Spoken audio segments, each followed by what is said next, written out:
a muški su išli na bege, ovi stariji.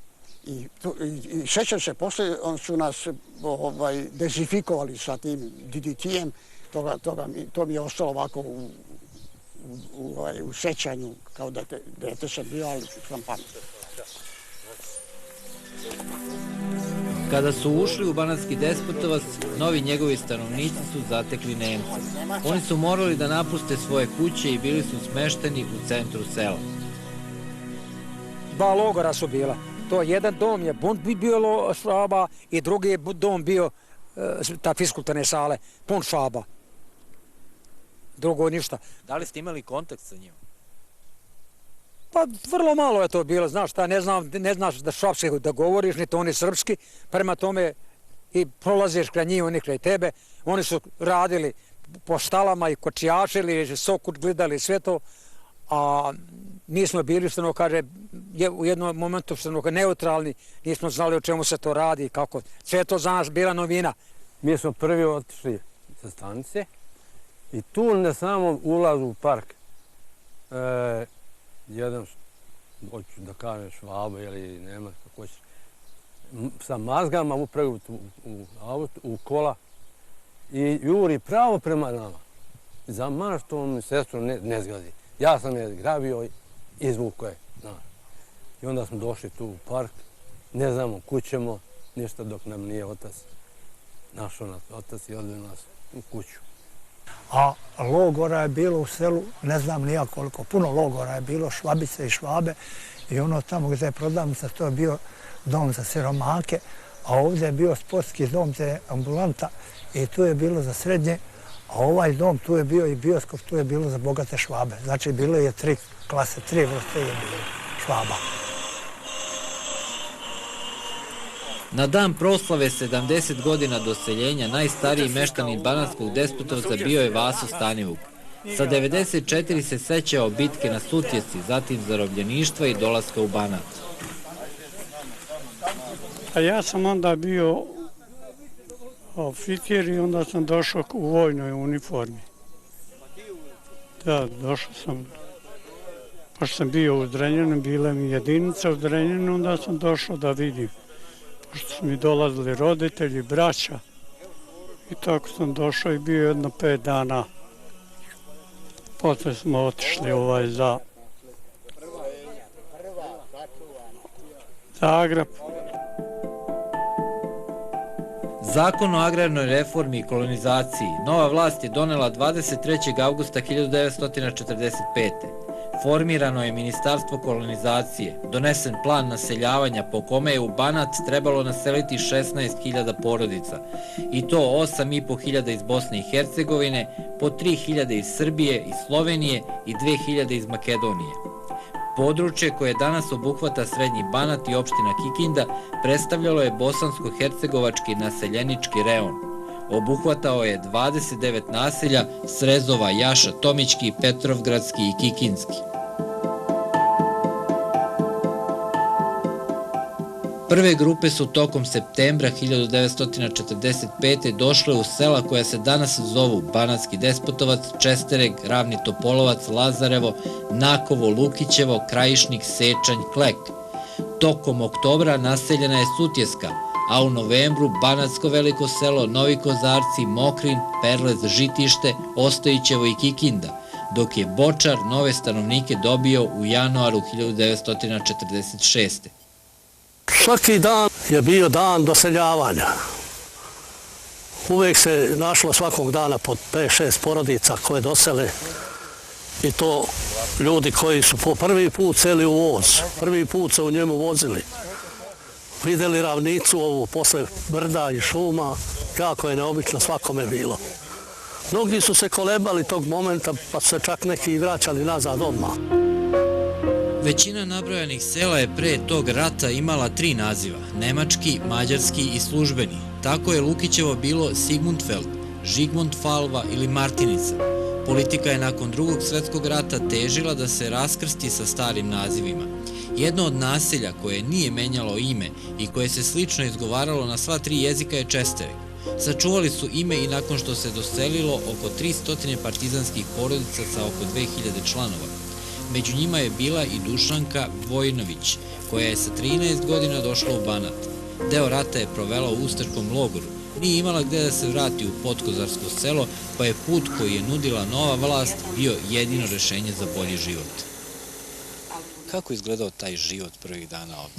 Pa izgledao je onako, sve nam je bilo neobično, pošto smo žili tamo u kućama razvojeni. Mislim, nije bilo kuća uz kuću, pa to nam je bilo smiješno što su ceo red kuća, jedan pa drugi. Tako da smo to onako razgledali, to nam je bilo lepo. Da li se znalo ko je šta mogao da dobije i koliko je bilo za koga? Pa pričali su te zašto je ovaj dobio više od mene, ovaj dobio ovo, ja ovo i onda posle su podijelili krave. Pa smo na 2 kuće imali kravu, tako komšija i mi. Pa jedan dan muze moja mama, drugi dan taj drugi gazda i tako. U kući Dušanke Vojnović sada već živi 4. generacija. Praunuka Anđela Karlaš je povodom godišnjice doseljavanja napisala najbolji rad na tu temu u svojoj osnovnoj školi Petar Kočić. Svi smo to u školi imali, pa sam ja napisala. Mojoj nastavnici se to jako svidelo i odlučila je da to prenesemo svima, da svi to čuju i tako je sve to počelo. Odakle si saznala sve te podatke? Kako si saznala? Pa terala sam baku da mi priča, kad mi je bilo dosadno, dolazila bi kod nje i ona bi tako meni pričala i onda bi se nas više okupilo da slušamo te njene priče.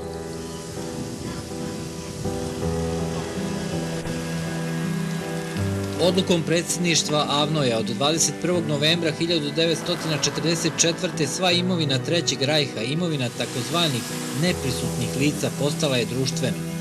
Kuće, zemlja, fabrike, mlinovi i ostalo je dobilo novog titulara svojine. Dodatno je i zakon o agrarnoj reformi izričito odredio da se konfiskuje zemlja od vlasnika nemačke nacionalnosti. Za dodelu 405.582 hektara zemlje u Vojvodini nadležna je bila pokrajinska komisija. Nešto manje od trećina ovog fonda je bilo u Banatu. Zemlja je deljena po ključu. Na primjer, porodica do 5 članova dobijala je oko 8 katastarskih jutara, a najviše je jedna porodica mogla dobiti 12 jutara. Pre nego što su počeli da obrađuju svoju, kolonisti su morali da uberu rod na njivama koje su već bile zasejane. Radne akcije su počele već do kraja septembra, brao se kukuruz i vadila šećerna repa. Koliko je to vama bilo teško? Koliko vam je bilo teško vašoj porodici da se privikne na ovaj način života i da radi na ovoj zemlji? Pa vidite šta je, mi znamo dakle smo došli iz tih pasivnih krajeva, nigde ništa nismo imali. Za nas je bilo velika novina i spas, što kaže. A rislo na posao i onda se bila kopanje repe, branje kukuruza sa pesmom, igrom i sve je to bilo veselo. Niko nije bio, što kaže, neurozan, svak je bio zadovoljan, što kaže, veseo. Onda se zvali trudodan, nisu nadnice. Imali smo knjižice radne i zapećivalo nam se u knjižice. Nije se isplaćivalo svakog mjeseca, nego na konačnom obračunu koliko imaš trudodana i ako imaš viška novca nego što si se zadužio, dobiješ nešto u naturama, nešto u bonovima. Tanko, gdje mi ovo idem? Evo švapskog Isusa. Mazga stvarno švapski Isus. Braćo, pa ni ja ne znam gdje smo, Nije ni čudo što su se doseljenici gubili u ravnomerno geometrijski raspoređenim banatskim šorovima. Sve ulice su bile slične. Ovakav raspored, kažu urbanisti, je deo nemačkog nasleđa. Selo bilo blatnjavo. Nijedna ulica nije imala. Imali smo trotoare, to je tačno. Ali svaki je imao kravu i svinje i čobanin ujutru prolazi i nijesu ni mogle biti ravne ulice, nego kad je blato onda to se krave urade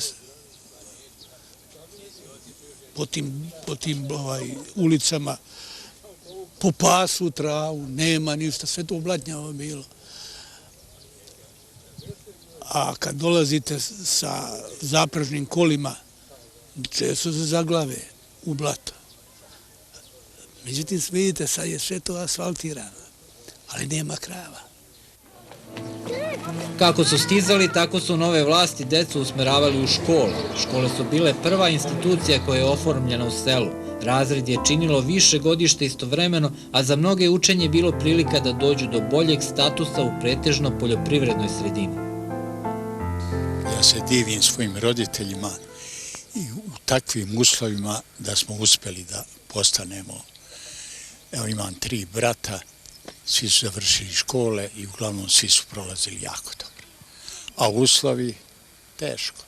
Djeca su rado išle u školu, ali je bilo i natežanja, imali su i roditelji problema, neki roditelji nisu htjeli odmah da daju svoju djecu, pa poslije pritiskom politike normalno onda su išli, onda je krenulo sve redovno, tako da puno je bilo đaka.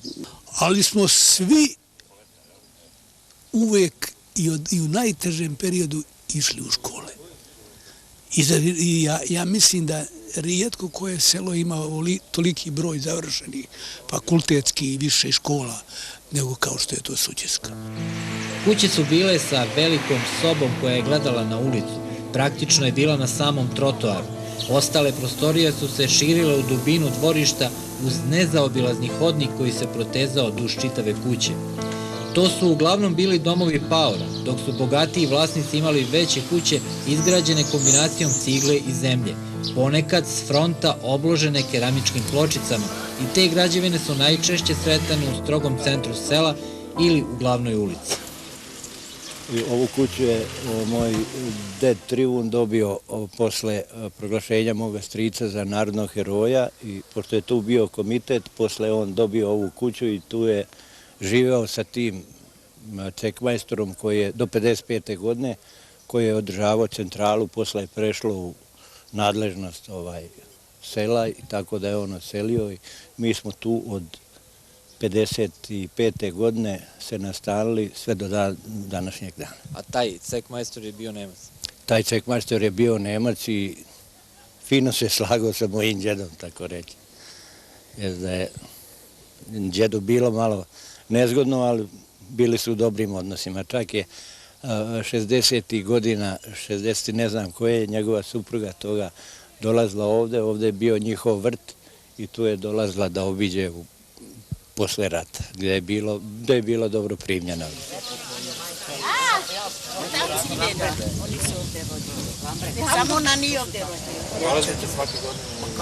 Nemci koji su napustili svoje domove nisu zaboravili odakle su potekli. I danas se u Vojvodini mogu sresti organizovane grupe iz Nemačke koje obilaze sela gde su živeli oni ili njihovi roditelji. Najveći deo kuće je srušen, na njihovom mestu su novi vlasnici podigli svoje građevine, ali to ovim ljudima ne smeta jer je na kartama iz 1941. godine upisano gde su bile kuće i ko je u njima živeo.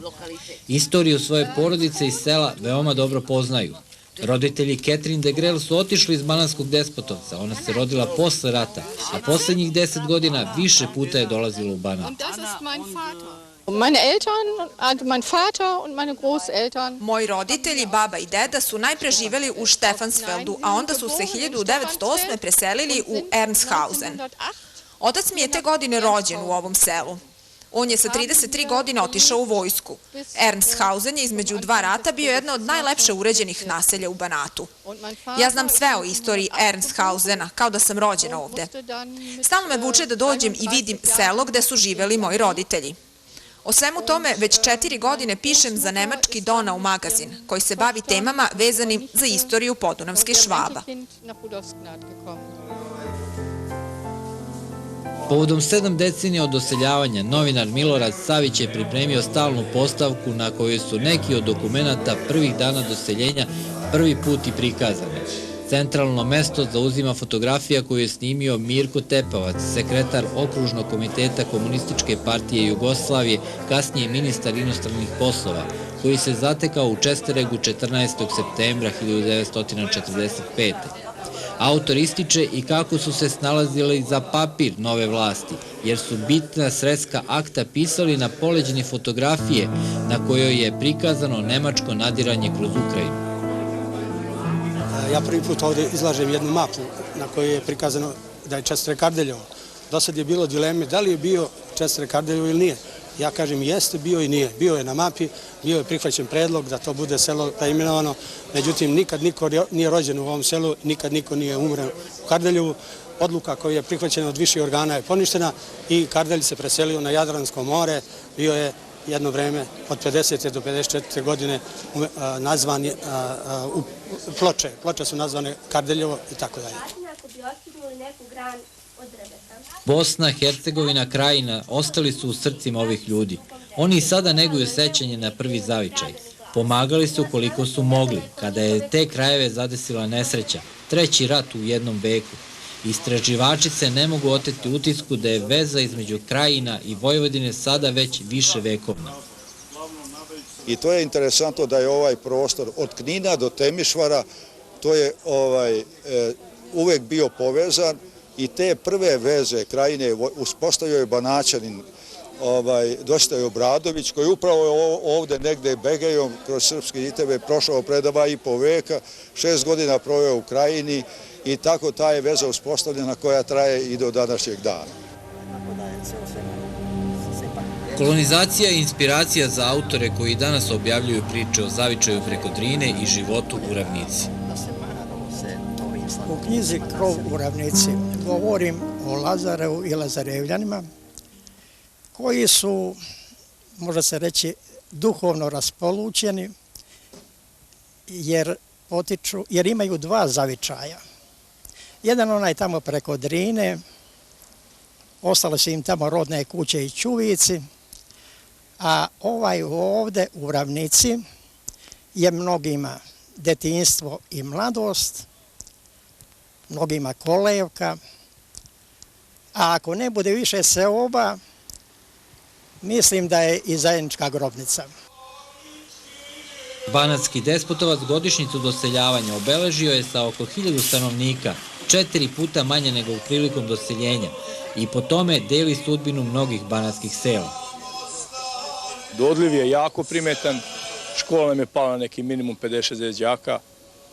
Znači ljudi su inače vedrog duha i dalje su dobrog raspoloženja, ali smo postali starinsko selo. Šta je osnovni problem za to? Šta je osnovni razlog za to?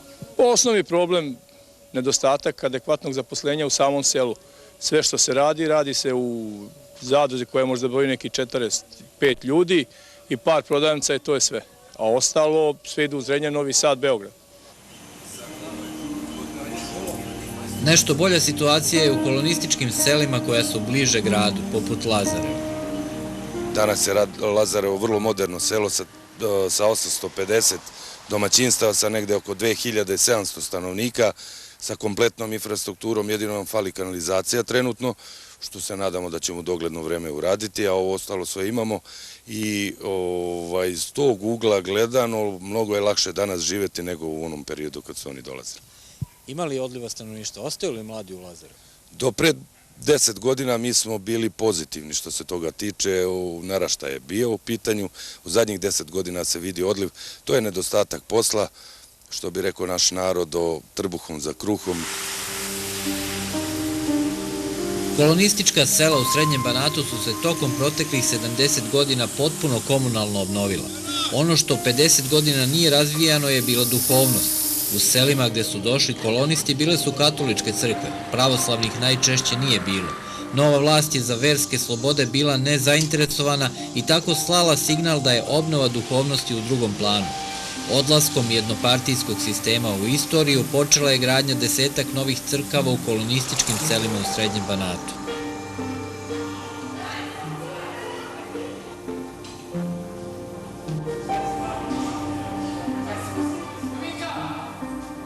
Po svom karakteru, kolonizacija sprovedena posle Drugog svjetskog rata je bila masovna i planska. Prema nekim autorima, poput doktora Nikole Gaćeše, ovo je bila najveća organizovana migracija stanovništva u Evropi. Samo u Vojvodini je 114 naselja dobilo nove stanovnike. Najvećem broju doseljenika je omogućena socijalna i ekonomska sigurnost. Njome je u tadašnjoj državi povećan broj seljačkih posjeda za oko 285.000 u odnosu na period pre rata. O tome da li su na taj način rešeni agrarni problemi ili su stvoreni novi još uvek se polemiše. Sa druge strane, pojedini autori smatraju da je kolonizacija sprovedena iz čisto političkih ciljeva da bi se smanjio broj srpskog stanovništva prvenstveno u Bosni i Hercegovini. Agrarna reforma i kolonizacija su se sprovodile nešto manje od 3 godine, a formalno pravno su odredbe zakona prestale da važe 22. decembra 1947. nakon čega su ukinute sve institucije vezane za ovaj proces.